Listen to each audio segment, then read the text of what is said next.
y'all, as a part of my anger management, I know when to walk away from shit. Like, I know when I have observed something long enough and taken all of the information that I could get, and I'd be like, you know what, I gotta walk away from this, because if I don't walk away from this, nothing good is gonna come of it.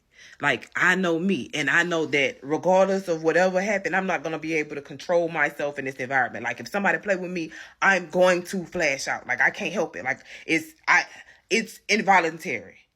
And if I know that, if I see that, and I see the environment's not trying to change, I'm going to remove myself from the environment, whatever it is, no matter what it is, because it's not good. Because I know me, and I know my temper, and I know how I am.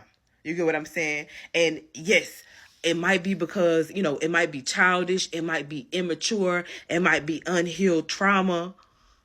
I don't give a fuck what you call it. It's the reality of the fucking situation. You get what I'm saying? And I'm so in tune with my star player. I know when I'm gonna flip some shit over if I stay here. And I don't care, you know what I'm saying, what you think. I don't care if you want to see it. I promise you don't. I know that you don't. And that's one thing I'm learning about me and my anger management, is just when to walk away. My anger let me know, oh no, you need to get up out of here quick.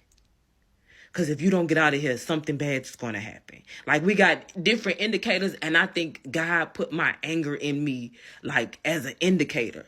Because once I'm actually, like, once the rage has clicked on, oh, no. And I know that. And I'm not mature enough in some situations to just let some shit slide. I'm not grown enough, and I don't want to be grown enough, and I'll never be grown enough. You get what I'm saying? Especially if it's some intentional disrespectful shit. We all go down with the ship. You get what I'm saying? And I know that about me. So I don't put myself in situations that would bring that part of me out. And that's what I be trying to tell people about knowing themselves. I had this one guy, and I don't fuck with him no more, because he was just like, I don't have no side of me like that. No, you do. Everybody do. And the fact that you ignore that side of you means that you've suppressed that side of you, and that side can peek out at any given time. You have an untamed monster. I am a very tamed monster. I know who I am. I know how I could get, and I know it don't be good, and I know I be going OD, and I know that I don't be caring, and I be ready for whatever consequences come from the actions that I'm about to take. Because I just sat here and gave you times and chances. So I don't put myself in any situations, and I remove myself. And the only time I tell people all the time is when I have to. Is when I absolutely have to, when there is no other options. But if I can leave, I will remove myself. I don't care what it is. I don't care who it's from. Because I know myself. And so that's one thing I want to, like, in my anger management journey, like, I learned that, like, when I see myself, like, it's a little feeling that I feel like a hurricane, like a tornado welling up in my chest. Like, because by the time it hit my throat, that's it. It's coming up. It's out. It's here. And now you mad. Now I'm mad. Now everybody crying. Now everybody's sick. And then a lot of people like to see me get there. And I told you, I really been working, especially this year, on acting the complete opposite. When I feel that hurricane, it's immediately put some flour on it, bitch, and try to put it out. Like, I don't say nothing. I try to act the opposite of how I would like to normally react. And it's harder than actually reacting. And my rule for this year is do the hardest thing. And it's so interesting that that's the rule for this year. And I'm glad that that's the guidance and the guideline for this year. I actually don't know where that came from, because that has saved me a lot of times. The hardest thing has been not to give people exactly what they've been begging for, what they've been asking for, what they deserve. But I just wanted to talk to y'all about anger management. This is how intentional I am. Like, when I be by myself, like, when I say I'm growing, and I'm like, I know me, and I tell people all the time, bro, I got an anger problem. And a lot of people don't really believe that. I don't have it. And I want to say, I don't have one as bad, but I'm going to say this, and this is something I realized. I only have an anger problem when people do fucked up shit. And I realize a lot of people are very afraid of me. Like, are very afraid to talk to me. And I really realized that, yeah, you're afraid. You know, people don't never want to come tell you that. You know what? And I realized they only don't want to come tell me that when they know they're telling me some dumbass fucked up shit. When you on some hoe shit, I wouldn't want to come talk to me either, because you know I'm never gonna take no hoe shit. You know I'm gonna call you out. You know I'm gonna ask the questions. You know I'm gonna do the thing that nobody else is willing to do. So that's why people are afraid of me. So if you are afraid of me, good. If you scared, go to fucking church, bitch. Clearly not mine, because you don't want to hear what I gotta say. You want to be placated to, and I don't placate to nobody. But like, I'm rejecting the projection of that I'm like a mean, angry person. No, I'm not a mean, angry person. Like, you just want to play with me, and I'm not gonna allow it. And I was talking to, like, this the thing. This how I realized that I'm really growing and stuff like that. So I went somewhere and I saw one of my exes, and he just kept asking, like, this nigga was interviewing me. First off, why the fuck is you interviewing me in this setting? First off, like, this is not the place for these questions. You get what I'm saying? Like, but in him asking me these questions, like, I just started cutting people off. Like, I cut him. He asked me, he said, when did you get so defensive?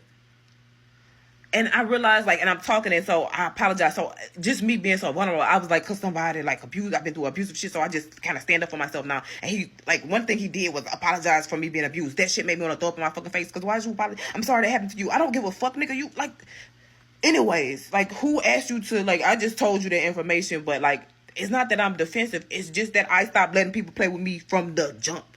And it's so funny because that's the very thing that somebody told me to do, like, that he actually would ultimately use against me, pertaining to my career. But, like, I'm about to get even more at that. Like, it's some conversations I gotta have with some people, and I don't want to have them because they hard conversations, and I have to be able to be calm and have them, because the way I feel about what you did make me want to Hulk smash. But I have to tell you. I have to say it. I have to. I can't not. If we're going to continue, if we're going to progress, if I'm going to continue to be around you, I have to. That's who I am. But I have to get my anger under control, because what you did to me is enough to enrage any human. And the fact that I'm even willing to have this conversation with you after what you did to me. But I got to get myself together. You get what I'm saying? Like, I'm learning.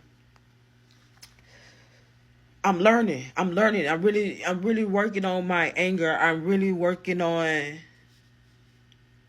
but I'm also stopping people in their tracks. Like, and I was having a conversation with somebody, like, and I'm going to say this about myself. And hopefully somebody grow from this. A lot of times when we in situations, we be met, like, we never grow because we look at what the other person did. It's like, what about me allowed this to happen? How did I allow this? The moment we put the blame on somebody else, then we will forever be controlled and be in somebody else's prison. I'm not controlled by nobody else. Can't nobody make me do nothing. I promise you that. You get what I'm saying? So that's why I got to check myself before I wreck myself. But one of the things that I know that I got to do is start cutting the nigga shit off immediately. And I can't, like, one of the things is I always think about people before me. And nobody ever think about me before them. Like, nobody. Because that's just not human nature. Nobody. So I have to start putting myself, like, first completely. And that's, I know it might not seem hard for everybody because y'all heartless individuals. But that's not in my DNA. I'm working on that. And I feel like that's mean, but I'm going to be mean first and nice later. Because I realize being nice first is going to get me arrested or put in the body bag. Me. I'm not going to put that on nobody else. It's going to either get me arrested or put in the body bag. And I'm tired. I can't do that no more. So, like, I'm under construction. Like, this is a big part of my anger management that I'm working on. Because at this point, if I don't make a change in my life, it won't be good for me. I can't keep doing the same things. Like, I'm at a place in my life where I've dealt with so much that I can't keep running into the same fucking things, or I'm going to smack somebody in their shit immediately. So I just wanted to tell you that, like, this is how I'm working on myself. This is how people should work on themselves. They should be able to identify who and how they are and make changes accordingly. So if I start moving differently or switch up, that's because I realized that it was for the best. For my mental health and your safety, bitch. All right, thanks for this session, guys. You know, I always love therapy. Whew. Ciao, woo, ciao, woo, ciao.